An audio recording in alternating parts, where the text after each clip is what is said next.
Hello mommies and daddies, कैसे हैं आप सब। आई होप आप सब बहुत अच्छे होंगे। Welcome back to my channel. मैं हूं doctor Nitisha and welcome back to another new video. So आज के इस वीडियो में हम ऐसी 10 चीज़ों के बारे में बात करेंगे जो आपको अपने बच्चे के लिए बिल्कुल भी नहीं चाहिए। These 10 things you absolutely do not need to apply on your kids or to use for your babies. Now channel को सब्सक्राइब ज़रूर करें, नोटिफिकेशन बेल हिट करें and let us start the video. So the number one thing, the first thing is baby talcum powder. Now baby talcum powder के ऊपर बहुत सारी controversies already चल रही हैं। जॉनसन्स एंड जॉनसन्स ने अपने baby talcum powder की प्रोडक्शन को completely बंद कर दिया है in the West, but India में it is still available. Johnson Johnson's के अलावा और भी बहुत सारे ब्रांड्स हैं जो अवेलेबल हैं, बट टैल्कम पाउडर बेबीज़ के लिए बिल्कुल भी नेसेसरी नहीं है। स्पेशली समर्स में इसका यूज़ ज़्यादा किया जाता है to keep the babies dry and to have that good baby smell. इसके अंदर बहुत ही हार्मफुल केमिकल्स प्रेजेंट होते हैं जो बेबीज़ इनहेल कर सकते हैं। It can get deposited inside the lungs of the baby and it can also act as a congestant. So you can avoid using baby talcum powders and there's absolutely no need of it. The second product is baby kajal or surma.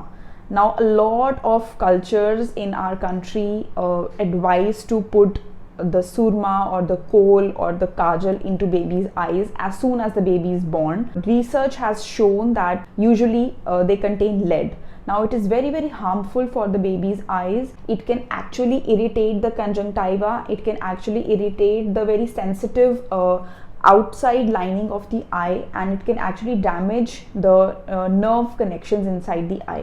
जो भी myths हैं related to kajal that it makes the eyes look bigger or it helps in developing the eyes of the baby or the babies look beautiful. Now all these are myths. They are not at all true. They do not make the eyes bigger. They do not help in the development of vision. And as far as the beautification of the baby is considered, then it is absolutely no need to beautify a baby. They are beautiful as they are. Number third is a baby sleeping cradle or crib.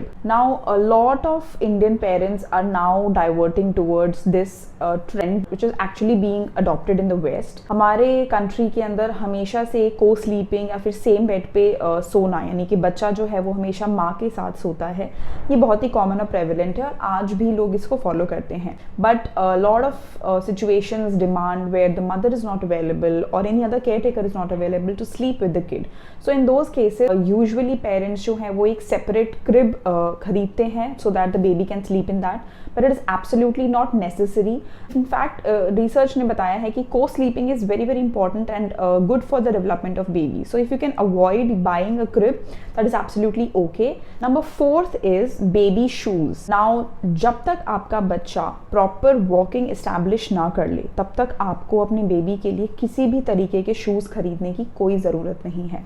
If you guys are planning to buy those cute little shoes with colorful toys on top, then absolutely there is no need to do that. Baby shoes in fact थोड़ा सा कभी कभी development of the foot और walking में hindrance provide करते हैं.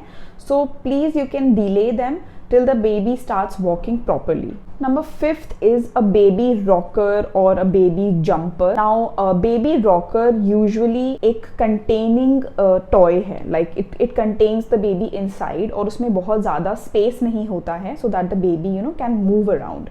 So it basically hinders the natural movements of the body. It actually delays motor skills like rolling and turning on other sides. तो अगर आप baby rockers को थोड़ा सा avoid करेंगे it will be beneficial for you because baby को जितना open bed पर या एक flat surface पे लिटाया जाएगा उतना ज़्यादा better है, उतना जल्दी वो अपने milestones को gain करेंगे. So it is important कि आप baby rockers को या जो भी containing toys हैं उनको थोड़ा सा delay करें या ना खरीदें. Number sixth is a baby pacifier. Now pacifier जो होता है वो इस तरीके का दिखता है. बेबीज़ को हम देते हैं उनको शांत करने के लिए या फिर उनको सुलाने के लिए, और एक बेसिकली जब आप ब्रेस्ट फीड नहीं करवा रहे हैं उस दौरान हम बेबीज़ को ये दे सकते हैं, बट ये एब्सोल्युटली ज़रूरी नहीं है. इनफैक्ट अगर आप इसको अवॉइड कर सकते हैं तो ये बेस्ट होगा क्योंकि पैसिफायर्स जो होते हैं एडिक्टिव होते हैं, बच्चे को उसकी आदत लग जाती है और उसको छुड़वाने में काफ़ी टाइम लगता है. और दूसरा है कि अगर ब्रेस्ट फीडिंग अच्छे से इस्टेब्लिश नहीं हुई है और उससे पहले ही आप पैसिफायर इंट्रोड्यूस करवा देंगे तो काफ़ी प्रॉब्लम्स होते हैं ब्रेस्ट फीडिंग को इस्टेब्लिश करने में.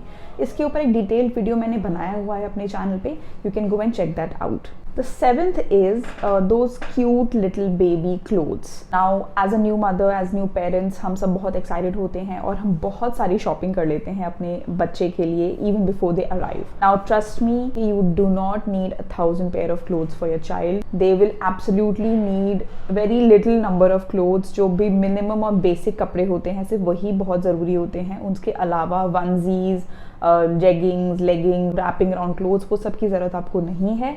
सो you can skip those and आप अपना थोड़ा सा एक्सपेंस भी रिड्यूस कर पाएंगे। एट्थ इज जन्म घुट्टी। ये एक तरीके का टॉनिक होता है जो हमारे कल्चर में बहुत प्रेवलेंट है। बच्चों को पैदा होते ही कई कल्चर्स में इसको दिया जाता है माँ के दूध देने से पहले, बट ये बहुत ही गलत है। It is not advisable at all. A lot of research has shown कि इसके अंदर बहुत सारे हार्मफुल केमिकल्स जैसे कि अल्कोहल होती हैं जो आपके बेबी के लिए इनफैक्ट हार्म कर सकती हैं आपके बेबी को। तो अगर आप अवॉइड कर सकते हैं तो प्लीज़ अवॉइड करिए। और अगर कुछ भी ऐसी प्रॉब्लम है जिसके लिए आपको जन्म घुट्टी देने की ज़रूरत लग रही है, प्लीज़ अपने डॉक्टर से बात करके उसके लिए एक प्रॉपर मेडिकेशन लीजिए। Number 9th is expensive baby monitors. I know baby monitors जो हैं वो थोड़ा सा काम आसान कर देते हैं। अगर आप एक रूम में बैठे हैं और बेबी को दूसरे रूम में सुलाया हुआ है तो आप मॉनिटरिंग के थ्रू देख सकते हैं कि बच्चा कहीं रो तो नहीं रहा है या उठ तो नहीं गया है, बट ये कॉस्टली होते हैं and if you can avoid them then there is no actually need of it. इसके अलावा ऐसे बहुत सारे ऑब्जेक्ट्स आजकल मार्केट में अवेलेबल हैं जो कि पेरेंट्स के इमोशंस के ऊपर रन करके अपना मार्केट चला रहे हैं, जैसे कि baby bottle sterilisers, baby bottle warmers, wipe warmers and whatnot. So the list is endless. As a consumer and a parent, you have to choose कि आपको किन चीज़ों की एक्चुअली में ज़रूरत है और किन चीज़ों को आप स्किप कर सकते हैं। Obviously it also depends on the affordability of the product, on the need of the product and how well it solves the problem for you. I hope आपको आज का वीडियो पसंद आया होगा। चैनल को सब्सक्राइब ज़रूर करें, नोटिफिकेशन बेल हिट करें। ऐसे इन्फॉर्मेटिव वीडियोस मैं लाती रहूंगी, तो मुझे सपोर्ट करना ना भूलें। Stay tune for more such videos. Till then, stay safe, stay healthy. Bye bye.